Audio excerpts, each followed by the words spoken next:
subscribe now and press the bell icon. Never miss an update. The steering gear system you see is a 4-ram type electro-hydraulic steering gear. There are two sets of hydraulic power packs comprising of hydraulic pumps and oil reservoir. The directional control valve changes the direction. Automatic and manual isolation valves isolate the defective system in case of emergency. Bypass valves for each set of rams bypass the defective rams when isolated. Relief valves maintain the system oil pressure within limits.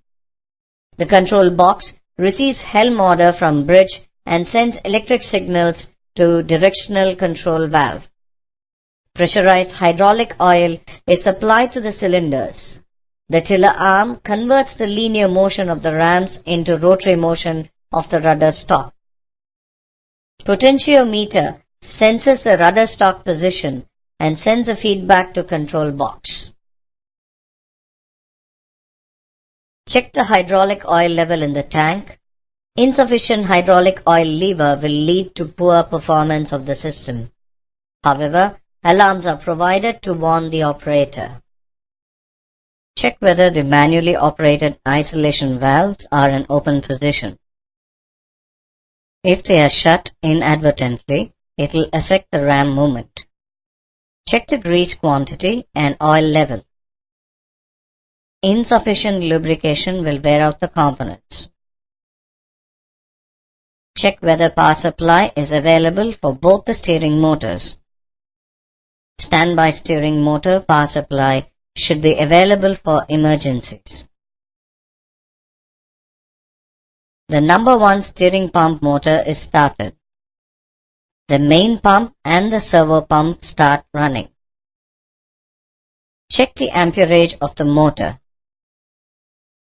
Electrically operated isolating valves are kept in open position. Bypass valve is actuated to closed position by the oil supplied by the servo pump. When no helm is ordered, the bidirectional control valve is in mid position. When port order is given from the bridge, the control box sends a signal to the bidirectional control valve that moves to the forward side. Pressurized oil is pumped into ram 2 and 3. The pressurized oil moves the ram. The tiller in turn moves the rudder stalk from the midship to port position. The return oil from ram 1 and 4 flows back to the pump return side. When the rudder stalk reaches the desired helm angle, the potentiometer sends a signal to the control box. The control box sends a signal to bidirectional control valve. The valve is pushed back to its initial position. This blocks the oil flow and stops the movement of the ram. When starboard order is given from the bridge, the control box sends a signal to bidirectional control valve. The valve moves aft side. The pressurized oil is pumped into ram 1 and 4. The pressurized oil moves the ram. The tiller in turn moves the rudder stalk from the port to starboard position. The return oil from ram 3 and 2 flows back to the return side of the pump. When the rudder reaches the starboard position, the potentiometer sends a signal to the control box. The control box sends a signal to the bidirectional control valve. The valve is pushed back to its initial position.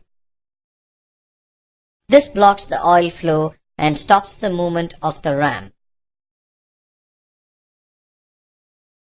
Consider during the operation. There is a fracture in one of the pipes.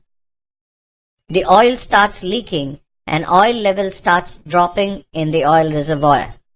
The low-level alarm is raised. If the leak is severe, then low-level alarm sounds and the system gets automatically isolated in the following way. Number 1 pump is shut down. As there is no servo pump pressure, bypass valve 1 is open. Electrically operated isolating valves are closed. Number 2 pump starts automatically. Servo pump 2 keeps bypass valve 2 closed. Thus, the system 1 is isolated and system 2 is put in use. Consider during the operation, the power supply fails in the control unit. In such an emergency, an alternative communication system is used to give the helm order to the steering compartment. The bidirectional control valve is actuated manually by using the levers. When the forward side lever is operated, the bidirectional control valve moves towards forward side. The ram in turn moves the rudder to port side. When the desired rudder movement is achieved, the manual operator releases the lever and the valve comes back to its initial position. The steering gear system is shut down when the ship reaches a port and berth alongside the jetty. The steering pump motor is switched off.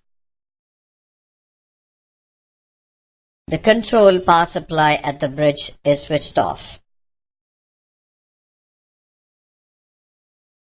Click the steps in each procedure to view details.